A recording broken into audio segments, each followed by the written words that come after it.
Bonjour à tous, je suis Vanessa, alias la Miss Kikou sur les réseaux sociaux. Vous pouvez me retrouver ici et sur Instagram. J'espère que vous allez bien. Je suis heureuse de vous retrouver pour ce deuxième épisode de podcast qui sera essentiellement consacré à la couture. Je vous montrerai juste un peu à la fin où j'en suis de mon après le cardigan, parce que je ne tricote pas vite, mais vous allez me dire je couds beaucoup aussi. J'ai mis un peu de temps à tourner cette deuxième vidéo parce que j'ai été prise par la rentrée, etc. Et puis par la vraie vie tout simplement. Mais en tout cas, je suis ravie de partager avec vous ce nouveau moment couture où je vais vous présenter les pièces phares que j'ai pu réaliser ces 2 derniers mois, on va dire.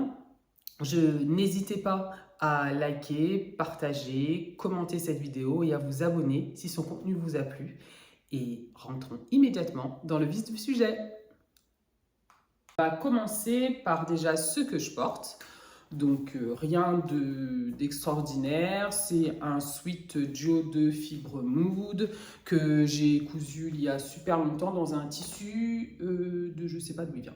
Honnêtement, j'ai un stock débordant et il y a plein de tissus, je sais plus d'où ils viennent. Faudrait peut-être que j'écrive dessus. Bon, on verra ça pour une prochaine fois. Donc voilà, et je porte avec un jean du commerce, donc rien d'extraordinaire. Je vais commencer par vous présenter les suites que j'ai pu coudre. Alors j'ai un amour pour les suites. Je pense que je pourrais porter ça tout le temps. C'est vraiment ce que j'aime. Et en fait, j'aime beaucoup tester des nouveaux patrons de suites. Des fois, ils sont hyper ressemblants, mais vous allez avoir la ligne d'épaule, l'encolure, la manche qui va changer. Et c'est vrai que ça m'amuse. Et puis, on remarquera que c'est comme les patrons de t-shirts. On en a souvent des gratuits, donc on ne prend pas trop de risques.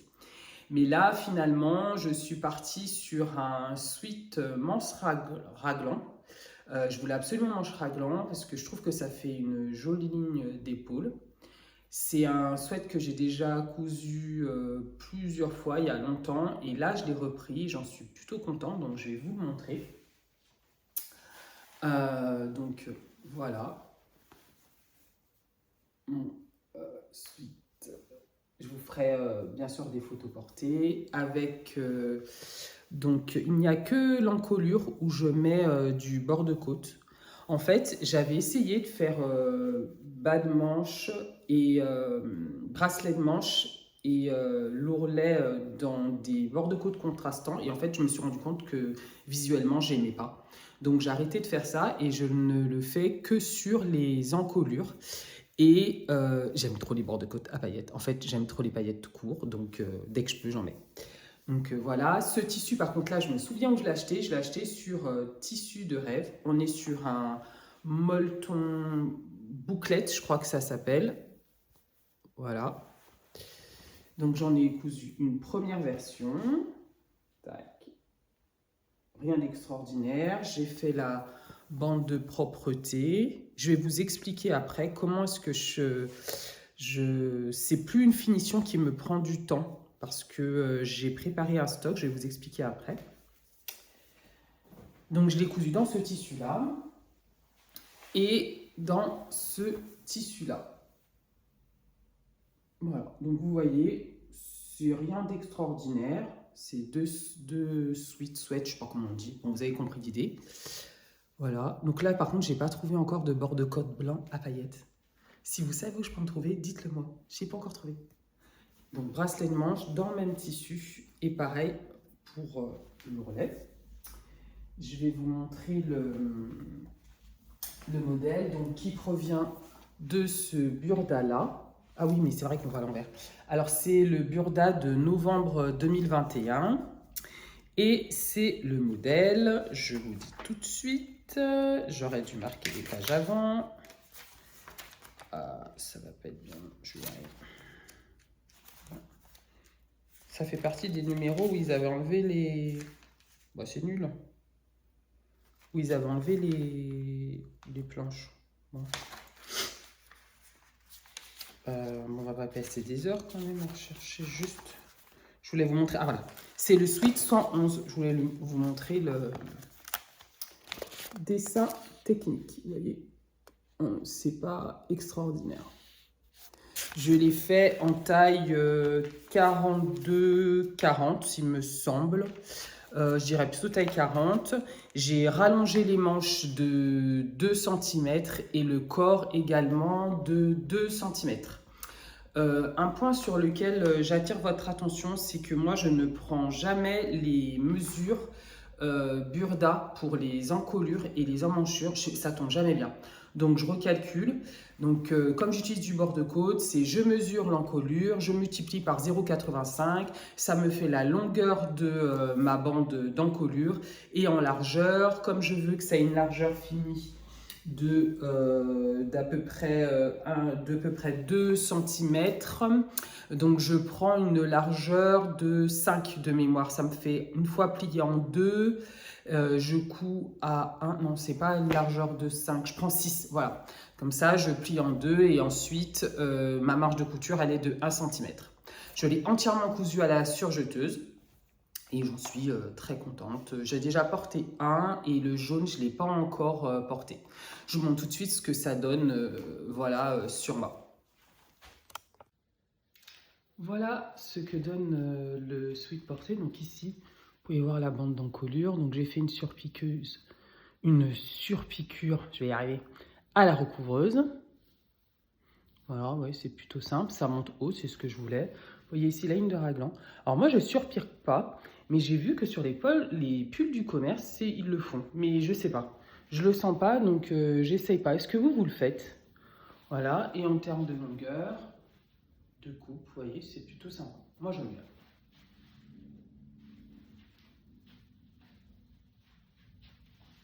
Voilà, c'est le premier. J'aime beaucoup. Oui, j'ai un jean du commerce. C'est un qui a résisté au tri. Il est très confortable pour rester à la maison.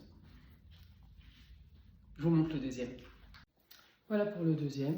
Donc pareil, encolure surpiquée à la recouvreuse. Tac. Voilà ce que ça donne. Je l'aime beaucoup. D'ailleurs, je vais même le garder pour le reste de la vidéo. Donc, je continue cette vidéo sur les pièces, je dirais, marquantes de ces 2 derniers mois que j'ai pu coudre. Et je vais vous présenter le pantalon Genet de Direndo. Donc, c'est un pantalon qui est sorti il y a très longtemps. C'est plutôt un pantalon large, à pince dans le dos et devant avec des plis. C'est un pantalon qui me faisait de l'œil depuis longtemps et que je n'avais pas pris le temps de coudre et je vais vous dire pourquoi. C'est l'assemblage du PDF. Franchement, et je crois qu'il fait 60 pages, je me suis dit, oh non, flemme ultime. Et j'avais pas réussi à convaincre mes enfants de le faire. Parce que oui, j'utilise la main d'œuvre juvénile, j'avoue. J'utilise la main d'œuvre en bas âge pour ce genre de tâches. Mais là, je me suis dit, s'ils se trompent, ça va me saouler, etc. Et finalement, je l'ai fait imprimer en A0. Et après, moi, j'ai découpé dans le A0. Les modifications que j'ai faites sur ce pantalon, je vais vous les montrer. Et ensuite, bien sûr, je vous montrerai mes versions. Donc, comme pour tous les pantalons Direndo, je remonte toujours la fourche. Et là, je l'ai remontée de 1,5 cm. Vous voyez? Donc, comme je vous expliquais dans ma précédente vidéo, je trace une perpendiculaire au niveau de la fourche du pantalon. Hop, donc là, vous ne la voyez plus. Je trace une première, j'en trace une en dessous. Je fais remonter, je fais coïncider les deux droites, ce qui fait que ma fourche est remontée. Je fais pareil devant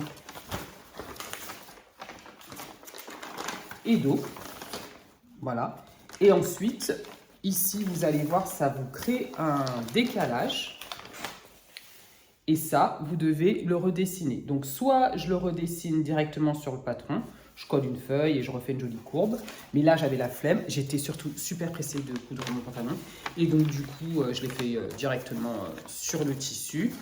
Le risque quand je fais ça, c'est que je n'oublie pas au moment de couper. Bon, là, ça va, j'ai fait 2 fois, j'ai pas oublié. Mais en vous parlant, je me dis que c'est pas mon plan, il est pas bon.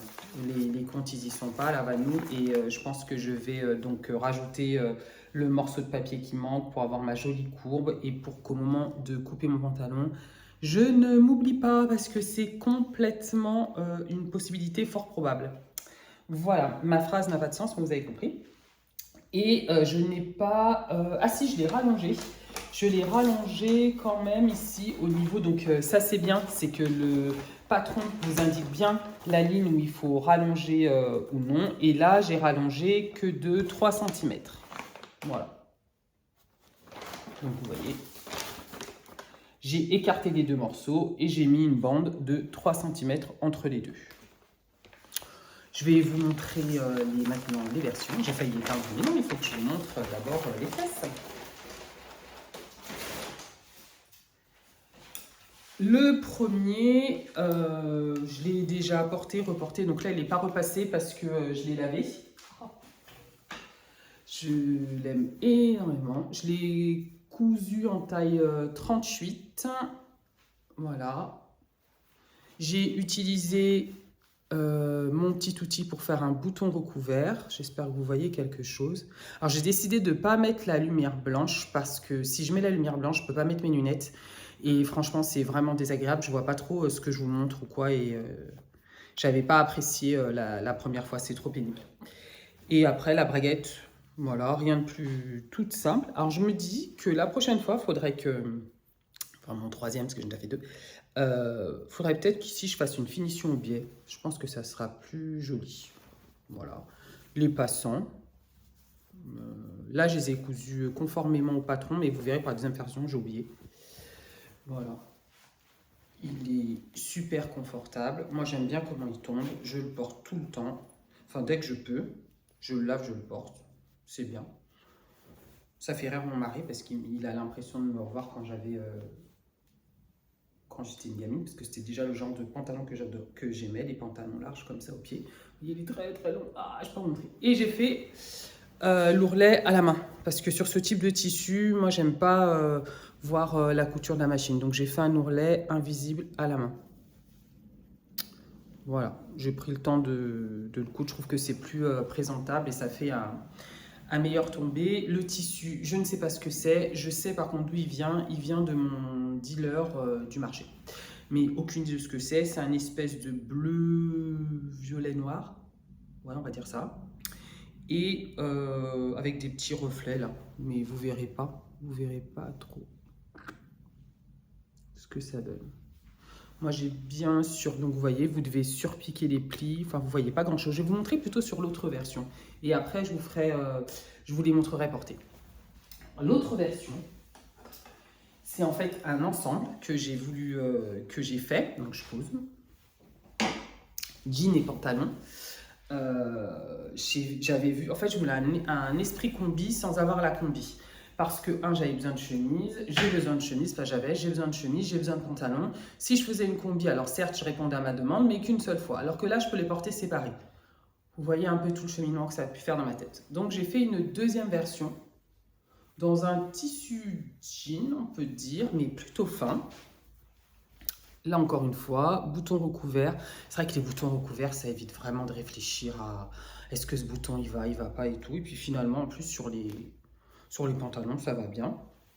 J'ai fermeture éclair qui sort de je ne sais où, en tout cas du stock. Et pareil, les explications pour la braguette du pantalon sont vraiment bien. Et je suis contente parce que je les ai bien réussi parce que du coup, vous voyez, j'ai pu utiliser une fermeture qui n'a rien à voir. Et vous verrez au porté, ça ne se voit pas du tout. J'ai surpiqué avec un fil ton sur ton. Donc, c'est les fils Gutermann. Spécial jean qui existe, ils le font au coffret. Là, j'avais acheté à l'unité parce que celui-ci, il avait un peu des dégradés de bleu. Donc, c'est vachement... Enfin, c'est... Vous voyez, on voit à peine les surpiqûres. C'est un peu l'esprit que je voulais. Voilà. Cette fois-ci, j'ai mis les poches passepoilées. Et pour tout vous dire, je les ai fermées avec un point invisible à la main. Parce que j'ai pas voulu faire la technique du livret pour coudre les poches passepoilées. Pourquoi? J'en sais rien. Bref, j'avais envie d'utiliser une autre méthode. Et donc, l'autre méthode, vous devez couper un long rectangle, etc. Sauf que moi, je voulais pas que ça fasse trop d'épaisseur. Bon, bref, je me suis compliqué la vie. Je voulais que ma poche passepoilée, en fait, se termine dans la ceinture. Parce que je trouve que c'est bien. Enfin, c'est esthétique, c'est joli, etc. à l'intérieur. Donc, vous voyez, j'ai voulu découper mon long rectangle en faisant une partie, donc celle-ci qui effectivement serait en wax, donc moins épaisse que le tissu de mon pantalon. Et en disant l'autre partie, donc celle éventuellement qu'on peut voir un tout petit peu, vous savez, si votre poche s'ouvre légèrement sur le haut, pardon, devait bien être dans le bon tissu. Bon, les calculs n'étaient pas bons, c'est pas tout ce que ça fait, je trouve avec du wax ici. La poche était quand même, la poche passepoilée était quand même bien, mais moi je trouve que les poches passepoilées au niveau des fesses, ben, c'est toujours un risque, parce que des fois ça s'ouvre un peu quand on s'assoit, etc. Alors c'est vrai que j'aurais pu finir avec un bouton, mais vous verrez par rapport au bouton que j'ai mis sur la chemise, ça n'allait pas, parce que la chemise j'ai mis des boutons pression, et en plus pour avoir eu un pantalon du commerce il y a longtemps, avec des boutons là comme ça, et bien ça m'abîmait mes sièges de voiture notamment. J'ai vu que ça s'accrochait. Vous allez me dire peut-être que je m'assois bizarrement, j'en sais rien. Bon bref. Donc en gros j'ai pas mis de boutons et j'ai préféré fermer mes poches pour que j'avais pourtant réussi, mais c'est pas grave. Je trouve que c'est plus joli. Ce pantalon, je l'aime, il est super. Et puis, pour ceux qui me suivent sur Instagram, vous avez vu que j'ai vécu un merveilleux moment de surjeteuse, c'est-à-dire ça. Voilà, qui est donc sur le bas du pantalon. Que là, j'ai fini, par contre, comme c'était un jean et que ça me dérangeait moins, j'ai fait l'ourlet à la machine à coudre. Pourquoi ça m'est arrivé avec la surjeteuse? Rapidement, je vous le dis, ne le faites pas, enfin, pour vous éviter cette erreur. Moi, je surjette toujours mes pièces avant, quand je sais que les coutures doivent être écartées, doivent être ouvertes. Je surjette les pièces avant, comme ça après j'assemble, j'ouvre mes coutures au fer, il n'y a pas de souci. Et quand par contre les coutures doivent être repassées fermées, là je vais surjeter. Après, soit juste avant de repasser, oui juste avant de repasser, je surjette ensemble, je repasse, c'est nickel, etc. Sauf que là, je me suis rendu compte que le pantalon était quand même large avec le tissu, ça faisait pas, qui est moins fluide que celui que je vous ai montré avant. Ça faisait moins joli. Donc, je me suis dit, il faut que je rétrécisse un peu et j'ai décousu, j'ai refermé et donc ça me faisait des valeurs de couture beaucoup trop larges, je trouvais ça moche. Bref, alors que ça se voit pas, c'est à l'intérieur, bon, j'en sais rien. Je devais aller dormir, j'ai dit, oh, c'est vite fait la surjeteuse et tout. Et ben, vroom, j'ai coupé mon tissu, je suis dégoûtée. Et puis je me suis dit, bah c'est pas grave, je le porterai quand même parce que, j'en ai besoin, parce que ça fait trop bien avec la chemise, je vous montrerai. Et puis voilà, c'est sur le bas de la jambe, ça fait pas, c'est pas jojo, mais franchement, voilà, j'avais plus de tissu, j'allais pas faire autrement. Donc ce que j'ai fait pour cacher la misère, j'ai mis un petit morceau de tissu à l'intérieur. Voilà.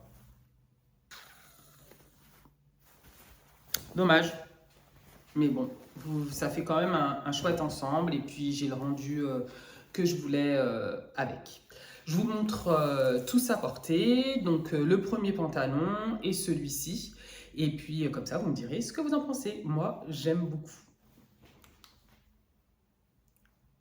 Voilà ce que ça donne porté pour la première version. Donc la longueur, j'aime bien avec des talons et ça tombe aussi très bien avec des baskets. Vous voyez là, ici, un peu les plis surpiqués. Il se porte juste au-dessus du nombril. De dos, ça donne ça. Voilà. Et le tissu, vraiment, s'y prête très bien. Les poches sont très profondes.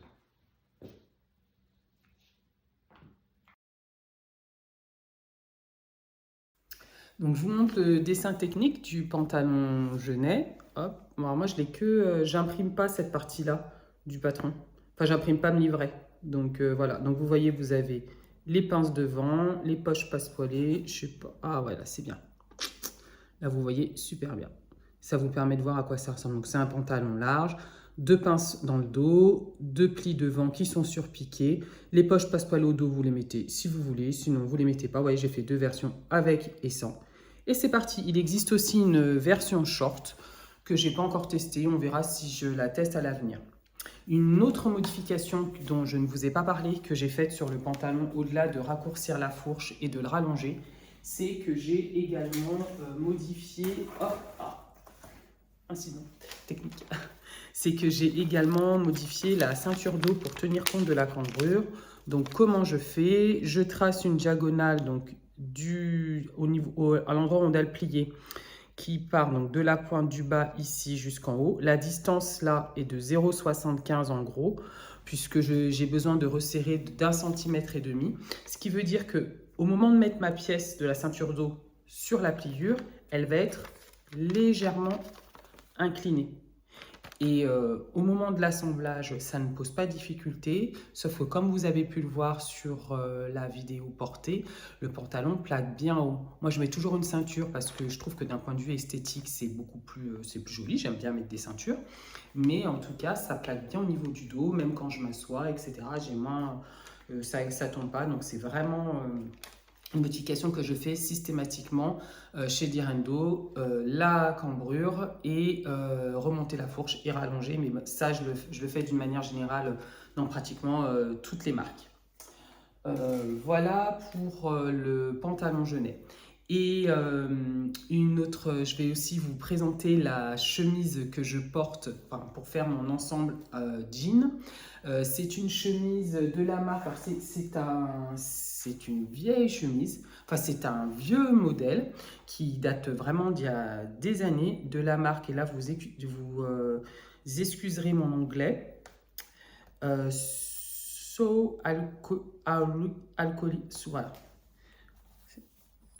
Oh, mais vous voyez à l'envers, c'est le So Aolic Pattern. Donc, c'est la chemise Granville. Je vous montre voilà, les possibilités que vous avez de ce patron. Donc, vous avez sans poche, avec 2 poches, une poche, les découpes dans le dos, mais qui remplacent en fait les pinces. Voilà, les bracelets de manche, 2 pinces, poitrine. Vraiment le patron de chemise très simple et intemporel. Je vais vous montrer ma version et vous montrer sur le patron les différentes modifications que j'ai faites, celles qui se sont avérées utiles et celles qui ne le sont pas. Donc comme quoi, en fait, ce qui s'est passé, je vous expliquerai. Donc voici ma version. J'ai mis des boutons pression. Et alors pour les boutons pression, il fallait que je jongle avec ce que j'avais dans mon stock. Donc j'avais suffisamment de pression nacre. Ça, il n'y avait pas de difficulté. Donc il m'en a fallu 14. 2 pour les poches, ici, et au poignet, moi j'en ai mis 2. Et alors ce que j'ai fait, parce que on peut, donc comme c'est une chemise, je peux très bien plier comme ça ma bande de poignet si j'ai besoin pour retrousser ma chemise ou quoi. Et je trouve que ce qui est prévu donc pour la partie femelle de la pression, c'est ça normalement. Mais je trouve que ça fait vraiment cheap, ça fait pas joli, ça fait pas, enfin j'aime pas. Donc pour les boutons pression que je suis susceptible de détacher, c'est-à-dire celle du haut et celle du poignet, je me suis rendu compte qu'on pouvait mettre ça. En fait, ce qui est prévu, normalement, c'est des pressions telles quelles, mais ça match parfaitement. Et c'est vrai que quand on va ouvrir, bah, c'est plus joli de voir ça, à mon goût, hein, que de voir ça. Donc voilà, ça c'est ma petite fantaisie, si je puis dire. Ensuite, concernant les détails de réalisation, avant de vous parler des détails de patronage, j'ai donc surpiqué pareil ton sur ton avec le même tissu que le pantalon Genet. Vous voyez, rien de... Alors au départ, je me disais que je ferais des coutures anglaises, machin, rabattu. En fait, il faut vivre avec son temps. Et mon temps, j'en ai pas tant que ça. Et j'étais trop impatiente d'avoir cet ensemble. Donc en fait, j'ai bien des surpiqûres doubles à tous les endroits où ça s'y prête. Donc dans le dos, les poches, etc. Oui, c'est ça, l'encolure. Vous voyez, c'est ton sur ton, donc c'est pas forcément hyper visible. Mais par contre, j'ai surjeté à l'intérieur et j'ai surjeté en gris. Comme ça, ça fait plus propre. Les explications sont vraiment très bien faites, y compris pour la patte capucin. Je vous montre ce que ça donne. Vous voyez, Je suis plutôt contente. C'est la deuxième fois que je faisais cette réalisation. Et pour tout vous dire, la première fois que je l'avais faite, c'était pour une chemise pour mon mari il y a de ça une dizaine d'années. Donc, il n'y avait pas encore toutes les vidéos YouTube, etc. Comme aujourd'hui, il y avait des tutos sur des blogs qui étaient vraiment qualitatifs. Mais vu que j'arrive pas trop à me projeter dans l'espace, j'avais pas compris. J'avais fini par y arriver. J'avais détesté. Ça m'avait, je crois, dégoûté de la chemise. Et du coup, c'est vraiment une pièce que que je réalisais pas trop. Et là, je m'y remets. Et j'étais trop contente de refaire cette patte capucin, de comprendre avec les explications finalement de cette chemise. Je ne devais pas avoir le patron à l'époque. Et puis j'ai regardé, je vous mettrai, j'avais trouvé une vidéo aussi sur YouTube pas mal qui juste m'a permis de comprendre un moment du pliage où j'avais pas trop saisi. Mais voilà, donc réalisation plutôt agréable. Par rapport aux modifications du patron, donc moi j'ai eu besoin d'élargir la carrure. Quand vous élargissez la carrure, je vais vous montrer sur la pièce patron, ça vous crée une pince ici. Donc là par contre je ne l'ai pas surpiqué parce que je voulais plutôt que ça soit discret. Et je crois, voilà, là vous la voyez un peu. C'est une petite pince qui fait à peu près, on va dire, 6 cm de longueur. Méthode du burrito pour l'intérieur, ça permet une finition assez propre. Donc une chemise, je dirais, plutôt classique, qui rend très bien. Enfin, moi j'aime bien. Je vais vous montrer dans le patron comment est-ce que j'ai... Rapidement, je ne vais pas trop rentrer dans les détails, mais comment est-ce que j'ai modifié la carrure dos. Et surtout, si vous voulez en savoir plus sur cette méthode, moi je vous invite à suivre les formations. Et en plus, elle fait souvent des promotions de Urban Ferry, qui sont vraiment, moi je trouve elles sont vraiment bien faites. C'est très bien filmé, c'est clair. Moi j'aime bien sa façon de s'expliquer. Et c'est vrai que j'ai beaucoup appris à travers, je cherche la bonne pièce, à travers ces formations pour bien adapter mes patrons à mes mesures. Et donc ça doit être la formation adapter un patron à sa morphologie. Je vous mettrai le lien en description si je le retrouve. Donc, moi, alors, pourquoi est-ce que je me suis dit j'ai besoin d'élargir la carrure dos? Je vous dis les choses comme elles sont. J'ai demandé à mon fils de mesurer ma carrure. Et je pense que il n'a pas bien mesuré, on ne s'est pas compris, j'en sais rien. Et du coup, j'avais une carrure énorme. Et en regardant hier sur Internet, j'avais carrément une carrure d'un mec assez baraqué. Bon, je sais que je ne suis pas hyper fine de l'épaule, mais pas au chiffre que m'a donné mon fils. Mais bon, il avait fait avec son cœur. Et à mon avis, je crois que je l'avais dû déranger dans un de ses trucs. En tout cas, moi, je m'étais dit que j'avais besoin d'élargir ma carrure dos de 3 cm. Comme cette pièce est pliée en deux, elle a la pliure dans le tissu, je l'ai écartée de 1,5 cm. Et il faut aussi écarter, je recherche la bonne pièce.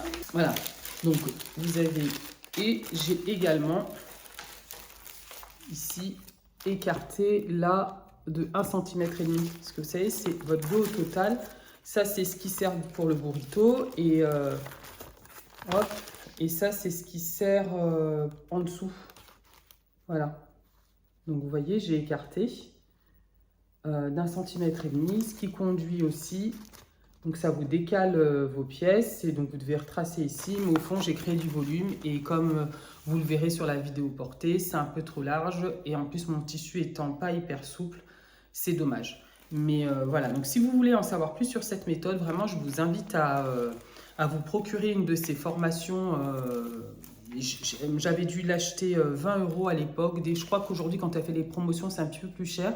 Mais je ne regrette pas mon investissement. Je reviens régulièrement dessus quand je me pose des questions, ne serait-ce que pour être sûr de la méthode. Et pour le reste, elle vous explique plein de choses. Comme par exemple, moi, j'ai régulièrement, donc ici, donc de l'épaule à l'apex, j'ai pas, étant donné que je suis plutôt grande, donc je fais 1,75 m, et puis j'ai un buste relativement long, en tout cas de là à là, je n'ai pas la distance standard, donc je dois régulièrement baisser la pince poitrine de 2 cm. Et à travers cette méthode-là, vous la prenez.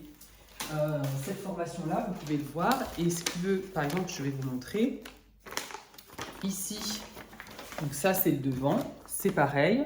J'ai donc, j'ai pris la pointe de la pince telle qu'elle est prévue dans le patron. J'ai tracé toujours une perpendiculaire à la ligne au droit fil. Une première, donc au niveau une perpendiculaire qui rejoint le droit fil à la pointe de la pince. J'ai fait une droite en dessous, une droite parallèle mais perpendiculaire au droit fil 2 cm plus bas. Et ça m'a permis de descendre la pointe de la pince. Voilà. Alors, il y a des méthodes, hein, quand vous avez beaucoup plus abaissé, il ne faut pas utiliser cette méthode. Vous découpez, vous faites une découpe vraiment dans la pièce du patron, mais 2 cm, c'est limite. J'avoue, c'est limite. Si je devais être amenée à baisser plus, il faudrait que j'utilise une autre méthode qui implique de faire une découpe depuis l'épaule et donc de bouger le bloc du haut. Mais jusqu'à 2 cm, ça va très bien. Et bien sûr, j'ai réfléchi, je ne me suis pas précipitée. J'ai aussi du coup baissé la poche, le marquage de poche d'autant. Puisque, comme on le voit sur le dessin technique, la poche arrive à un certain niveau donc de la pince pour garder, je dirais, l'aspect visuel prévu par le patronage. J'ai fait comme ça. Et voilà. Alors voilà ce que donne l'ensemble, la chemise. Donc avec les surpiqûres ici, vous voyez, c'est plutôt propre. J'ai beaucoup aimé le patron, je trouve que ça rend bien avec les pressions. Les poches, voilà, surpiqué, comme j'ai dit, plutôt ton sur ton, c'est l'esprit que je recherchais. Voilà. Donc comme je vous expliquais, la ligne d'épaule finalement tombe un peu plus bas, donc j'avais pas besoin d'élargir la carrure, contrairement à ce que j'ai pu faire. De dos, voilà ce que ça donne. Et j'aime beaucoup l'ensemble. Avec le pantalon, c'est vraiment l'esprit que je recherchais. Du coup, je pourrais les mettre ensemble ou séparés. Mais ensemble, j'aime beaucoup. Je me dis avec des bottines à talons, comme je vous montre ici, ou alors avec des baskets, si je veux un look plus sympa. Vous voyez, hein, la carrure dos, finalement, n'avait pas besoin d'être autant élargie. C'est dommage, ça rajoute de l'ampleur, il n'y en avait pas besoin. Mon tissu étant un peu rigide, c'est pareil. Je n'aurais pas dû entoiler, je pense, le col, ça aurait fait plus joli. Les pattes de boutonnage, oui, mais pas le col. Et par contre, j'aime bien avoir resserré la bande de poignet, je crois que ça s'appelle comme ça. Je suis contente de l'avoir resserré, c'était beaucoup trop large.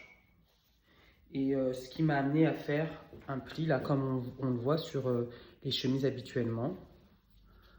Donc, avec ma patte capucin, si je ne me trompe pas de nom. Et là, désolé pour le reflet dans les lunettes.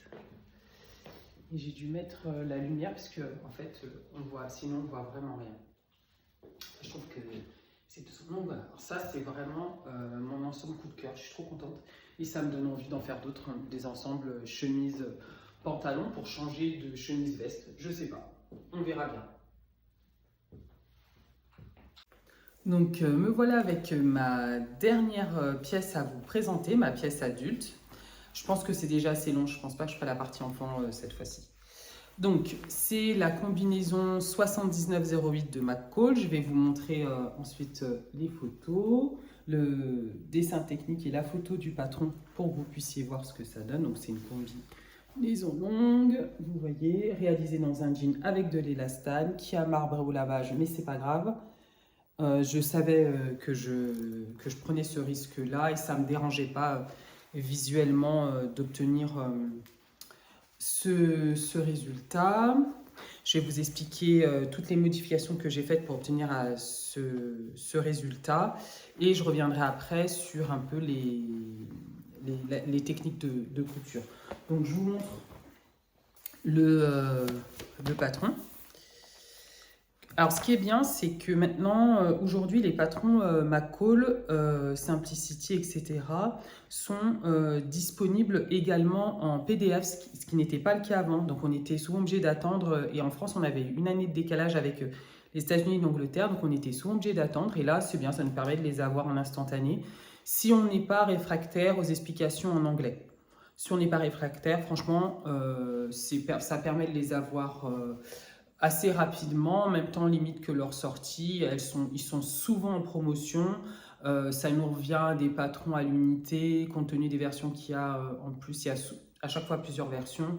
Je crois que ça revient à 6 euros, quelque chose comme ça avec la promotion, voire même moins. Donc, moi j'aime bien. Moi, c'est une marque avec laquelle ce sont des marques avec lesquelles j'ai appris à coudre. Donc, quand un modèle me plaît, j'hésite pas à me le procurer. Il y a même récemment, il y avait une promo, je crois qu'ils étaient à 5 dollars. Donc, au final, quand vous convertissez en euros, c'est vraiment très intéressant. Voici la photo du modèle de départ. Voilà. Et je vous montre les dessins techniques qui vous permettent aussi de voir les différentes versions. Donc, hop, voilà. Donc, vous avez un col que vous pouvez mettre ou pas, une encolure en V avec ou sans manche, manche courte, manche 3/4. Dans le dos, vous pouvez mettre les poches ou pas. Des découpes princesse pour le buste, et pour le bas, vous retrouvez 2 pinces devant, 2 pinces dos. Et contrairement à la photo, les poches ne recouvrent pas les pinces. Et enfin, j'ai regardé sur pas mal de versions et effectivement, elles ne recouvrent pas les pinces, elles sont vraiment à côté. Et en plus, après, quand on regarde les explications, on se rend compte que je pense que c'est une erreur sur le dessin technique. Ce patron, je l'ai quand même bien modifié pour obtenir le résultat que je viens de vous montrer. Donc déjà, j'ai fait les modifications que je fais par rapport à ma stature, c'est-à-dire que j'ai rallongé le buste de 4 cm. Et pour les... Il faut que je la pose quelque part pour montrer le pièce du patron. Donc, buste rallongé de 4 cm. Hein, comme je vous l'expliquais dans mon précédent podcast, vous avez les lignes... Je mets partout. Vous avez les lignes qui sont prévues à cet effet sur le patron. Vous voyez, vous découpez, vous écartez de la distance que vous souhaitez. Vous mettez une bande et c'est parti. Comme vous avez, il ne faut pas oublier de le faire sur les 3 pièces du buste. Vous voyez, rien de... Une fois qu'on a compris, c'est pas du tout compliqué, c'est bien expliqué. Comme taille, j'ai fait la taille 12 et 14 ici à la taille. Voilà, sinon tout le reste, j'ai fait en taille 12. Et pour les jambes, je les ai rallongées de 10 cm. Et vous voyez, c'est encore un peu court, ce qui veut dire qu'il faudrait que je les rallonge, à mon avis, de bien 15 cm si je veux pouvoir faire un bel ourlet. Et comme pour le genêt, j'ai utilisé la même technique, 2 parallèles de 1,5 cm et j'ai remonté la fourche. Voilà, ça ce sont les modifications classiques que je fais. Ensuite, pour remonter l'encolure, c'est-à-dire que donc, je voulais une fermeture éclair qui monte jusqu'en haut avec un col. Ce que j'ai fait, c'est sur la pièce de devant, du buste devant. Vous voyez, hop, j'ai rajouté un morceau ici. J'ai regardé à peu près sur moi, là où je voulais que ça arrive. J'ai mesuré à peu près au début grossièrement. Ensuite, j'ai collé la feuille de papier, j'ai tracé ma droite. Mais le point sur lequel il faut être vigilant, une fois que vous avez déterminé la hauteur à laquelle vous souhaitez que ça arrive, ce n'est pas le plus compliqué. Ce sur quoi il faut être vigilant, c'est ça. C'est cette courbe d'encolure. Il ne faut pas juste se dire ah bah c'est bon, je fais une courbe devant, non. Visuellement, ça va pas être très joli. Donc ce que je vous invite à faire, c'est vraiment à prendre la pièce d'eau, la pièce devant, vous faites correspondre au niveau des coutures d'épaule. Hop, vous voyez. Donc, ce serait plus pratique si c'était bien à plat, mais en gros, vous les faites correspondre. Et vous vérifiez que la courbe entre l'encolure d'eau et l'encolure devant est suffisamment harmonieuse. Ça, c'est vraiment le point important. À partir de ce moment-là, vous redessinez une courbe harmonieuse et c'est terminé. Ensuite, il fallait forcément, le col ne correspondait plus puisque on voit où arrive le col sur le dessin technique et moi, il fallait que ça arrive jusqu'à la fermeture éclair. C'était pas bien compliqué, j'ai pris ma pièce colle, j'ai mesuré l'encolure, j'ai regardé, il fallait que je rajoute 2 cm. Bien sûr, la première fois, je me suis trompée, donc il a fallu que je redécoupe un col et comme j'avais plus beaucoup de tissu, Mon dessous de colle est en deux parties, alors que mon dessus de colle, lui, est à la pliure. Et il me semble même que mon dessous de colle, je l'ai coupé perpendiculaire au droit fil et non pas... je l'ai coupé non parallèle au droit fil et non pas perpendiculaire. Enfin, en gros, j'ai fait un Big Mac pour réussir à tout faire rentrer. Et ce qui fait que mon col est un peu moins large que ce que je voulais.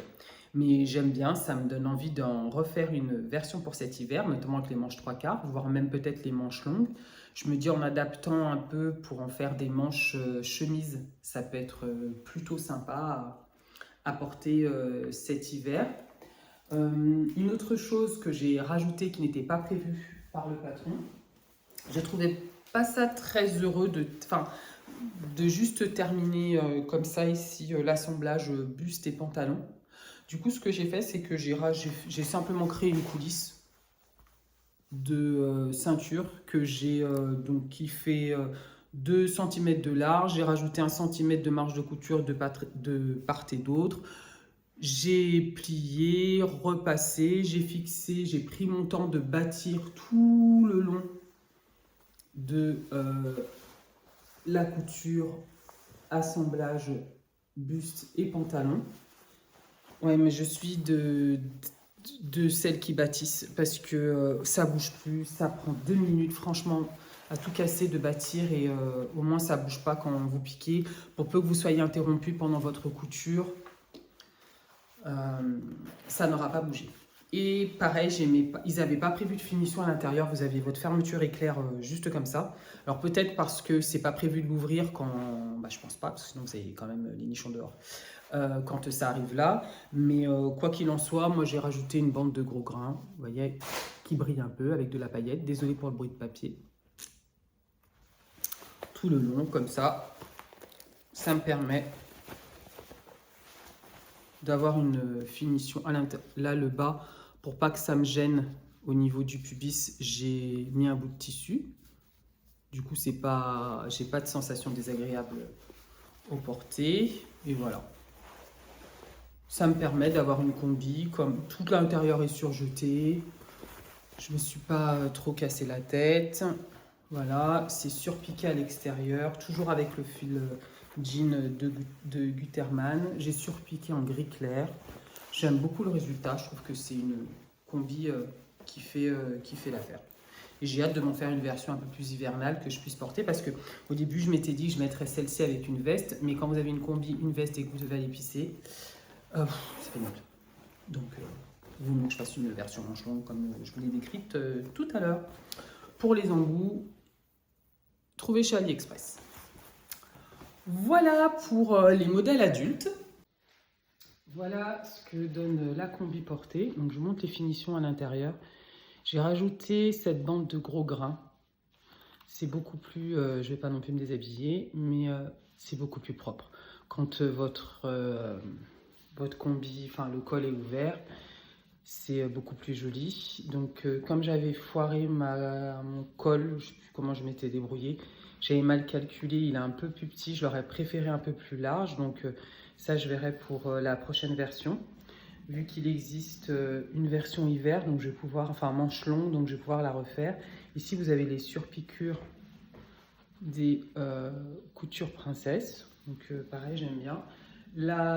Donc la coulisse que j'ai rajoutée pour faire passer un lacet à l'intérieur, ça me plaisait plus comme ça et ça correspondait plus à l'image que j'avais vu passer.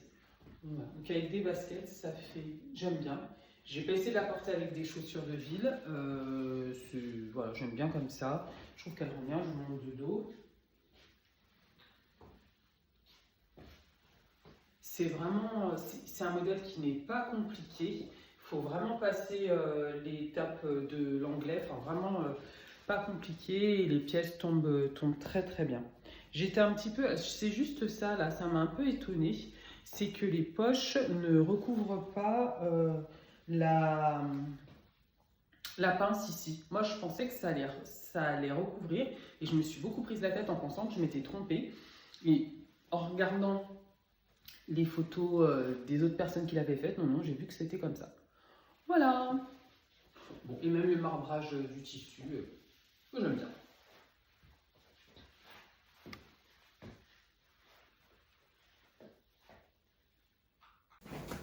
Rapidement, je vous montre où j'en suis de mon tricot. Toujours sur mon April cardigan. Et j'en suis à la deuxième manche. Tadam! Ça avance, ça avance, ça avance. La première manche est déjà terminée. Hop. Et il me reste la deuxième manche. Je vois le bout. Je vois le bout. Je voulais vous parler d'une dernière astuce. Je ne sais pas si astuce, mais en tout cas technique que je fais sur toutes mes réalisations, t-shirts, sweats, etc. en jersey. En tout cas, tous mes hauts en jersey. À partir du moment où ça s'y prête, où vous avez une finition comme sur ce pull-là avec un bord de côte, enfin une bande d'encolure, je me fais un stock, j'ai un stock déjà tout prêt, enroulé autour d'un morceau de carton de bande de jersey de 3 cm de large. Ce qui veut dire qu'au moment où, quand j'ai terminé toute ma couture, juste avant de faire la surpiqûre à la recouvreuse de l'encolure, ou même après, des fois ça m'arrive de le faire après, je peux faire la bande de propreté que vous pouvez apercevoir dans ce sweat-là, assez rapidement. J'essaierai de vous trouver un tuto qui l'explique bien et de vous le mettre en barre de description, mais c'est vraiment pas une technique qui est très longue. Il faut juste vous assurer que le fil de canette est assorti de votre machine à votre pull. À la rigueur, le fil de bobine, bon, bah, si c'est pas tout à fait la même couleur, mais que vous cousez à peu près droit, ça passe. Et puis, ça va tout seul. C'est une finition, franchement, la dernière fois, je me suis chronométrée. Je crois que je mets 3 ou 4 minutes maintenant. Donc, ça ne m'ajoute que ça. Et je trouve que ça donne un résultat plus propre et plus professionnel. Après, c'est vraiment de prendre le coup de main au niveau de la tension, de ne pas trop tirer. C'est un coup de main à prendre, mais franchement, au bout de quelques réalisations, testez sur les t-shirts de vos enfants, sur des t-shirts de pyjama par exemple, comme ça vous n'êtes pas trop déçus si ce n'est pas aussi propre que vous le souhaitez. Et puis vous avez toujours vos bandes prêtes, donc moi j'en ai plusieurs, j'ai celle-ci, j'ai ça, j'avais fait un pyjama avec, voilà, 3 cm c'est bon, et puis pour mes garçons, c'est un t-shirt en jersey que j'avais fait pour eux, il y a des dinosaures, ça passe. Le grand, même avec son âge, ça passe. Ça me permet de finir leur t-shirt assez rapide, de finir les t-shirts, les sweats de manière plus propre, plus professionnelle. Et si on va pas se mentir, c'est aussi beaucoup plus agréable à porter. J'en ai fini pour cet épisode, je crois qu'il est assez long. Finalement, je n'aborderai pas la couture enfant, je le garde pour une prochaine fois. Sachant que c'était surtout pour vous montrer que je leur avais cousu des t-shirts et des polos et comment je raisonnais pour ma couture enfant. Et j'aurai l'occasion de vous en parler dans un autre épisode. Je vous remercie d'être resté jusque-là. Je vous remercie pour votre attention, pour vos encouragements. N'hésitez pas à me dire ce que vous avez pensé des réalisations de cette vidéo et surtout quel est votre préféré. En commentaire, abonnez-vous, likez, activez la cloche, je crois que c'est à peu près ça. Et surtout, prenez soin de vous et à très bientôt sur ma chaîne. Au revoir.